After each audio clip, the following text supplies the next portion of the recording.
उतर। दोस्तों, बड़ी खबर यह है कि पाकिस्तान हमास के समर्थन में उतर आया है। जी हां, पूरी तरह से पैसा देने के लिए भी कहा जा रहा है, क्योंकि उनका तर्क यह है, पाकिस्तान के सेनेटर ने साफ साफ कहा है कि वो कोई टेररिस्ट आउटफिट नहीं है, टेररिस्ट ऑर्गेनाइजेशन नहीं है।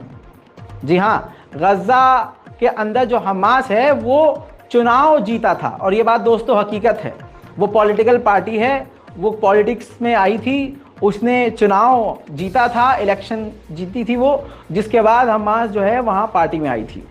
दोस्तों, यही बात सेनेटर ने कही पाकिस्तान के, और कहा कि टेरर आउटफिट वो है ही नहीं, बल्कि हमें तो उसकी फंडिंग में मदद करनी चाहिए। सुनिए। इन Pakistan, so Pakistan's own future, our role in the Middle East, our focus on Palestine is inextricably intertwined. Sir, on this issue, I would say there are three clear areas we should focus on. Number one, what is the cause of what happened on 7th of October? The resistance by the Palestinian people to the repression of Israel. 50 years, 6 years of occupation, 15 years of blockade, 5 Arab-Israeli wars in Gaza.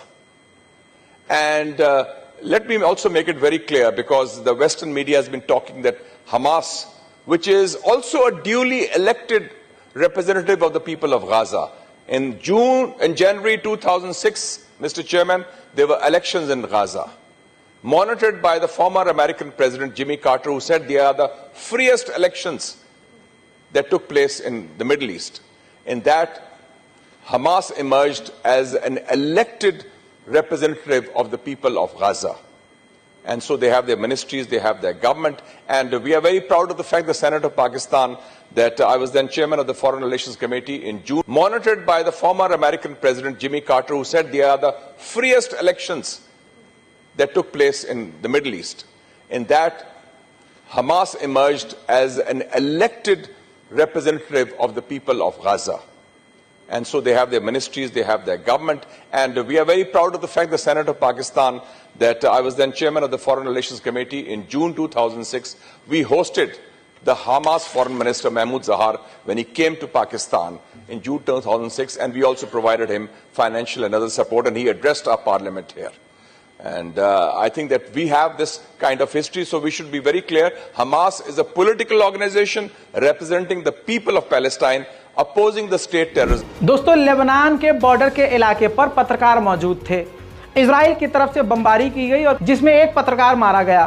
अब human right watchdog ने साफ तौर से कहा है कि ये Israel ने जानबूझकर किया है। इजराइल ने जानकर, पूरी रिसर्च करके बताया कि जानकर ही मारा है। और दोस्तों, इसमें कोई शक है ही नहीं, इजराइल चुन चुन कर गजा में पत्रकारों को कत्ल कर चुका है और उनके परिवार को भी मिटा चुका है। फॉर्मर मूसाद के हेड ने कहा है कि जो भी ईरानी इसमें लिप्त हैं, फंसे हुए हैं, और जिनका 7 अक्टूबर में लिंक है, उनको ढूंढ कर मारना चाहिए। एंटोनी ब्लिंकन, अमेरिका के विदेश मंत्री, ने कहा है कि जो भी रूसी टेक्नोलॉजी ईरान को दी गई है, ईरान इस जंग में उसका इस्तेमाल कर सकता है। इजराइल के लीडर ने साफ तौर से कहा है कि हमें हिजबुल्लाह के खिलाफ भी बड़ा ऑपरेशन चलाना चाहिए, लेकिन हमास को खत्म करने के बाद। बड़ी खबर यह आ रही है कि ईरान के विदेश मंत्री बहुत जल्द तुर्की पहुंच सकते हैं।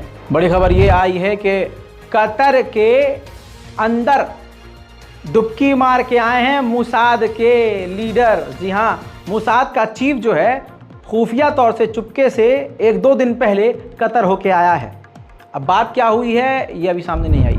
वहीं अमेरिका में जो क्रिश्चियन एमपी हैं, उन्होंने साइन किया है इस कानून पर जिसमें ईरान को आतंकी टेरर आउटफिट घोषित करने की मांग है। दोस्तों, 5000 छोड़ दीजिए, सबसे पहले खबर आपको यह बताने वाला रजा था, और रजाग्राफी चैनल था, कि 5000 अमेरिकी सैनिक मौजूद हैं गाजा के अंदर।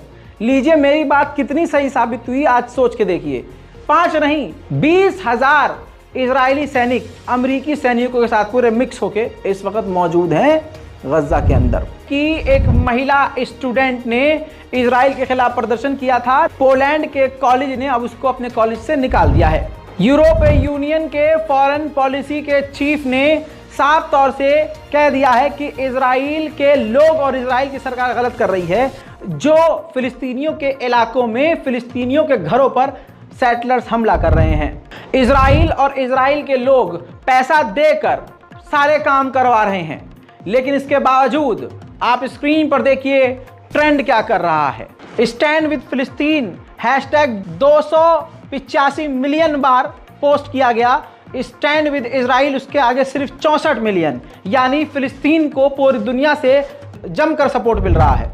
उधर एमनेस्टी इंटरनेशनल ने साफ तौर से कंफर्म कर दिया है कि इजराइल ने लेबनान पर भी वॉर क्राइम किया है और फास्फोरस बम का इस्तेमाल किया है, जो अंतरराष्ट्रीय लेवल पर बैन है। वहीं दोस्तों, अल जजीरा एक ऐसा चैनल है जो लगातार फिलिस्तीन के मुद्दे को हाईलाइट करके दिखा रहा था।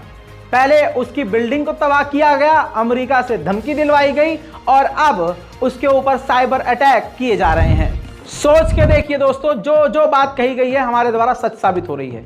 इजराइल का जो बेंजीवीर है नेता, उसने फिर से कह दिया है और साफ कह दिया है कि गाजा हमारा इलाका है। जब मैं सरकार में आया था, मैंने तभी कह दिया था कि अपनी टेरिटरी को छोड़ना नहीं चाहिए, पकड़ कर रखना चाहिए। दोस्तों, कब्जा करने का अब ऐलान कर दिया गया है। अब सोचिए, भारत तो हमारा छोड़ ही दीजिए, उज्बेकिस्तान तो मुस्लिम देश है ना। उज्बेकिस्तान में फिलिस्तीन के समर्थन में जब रैली निकाली गई तो उज्बेकिस्तान की पुलिस ने तमाम प्रदर्शनकारियों को गिरफ्तार कर लिया। उधर इराक के प्रधानमंत्री ने कहा है कि डिफेंस सिस्टम हमको भी चाहिए।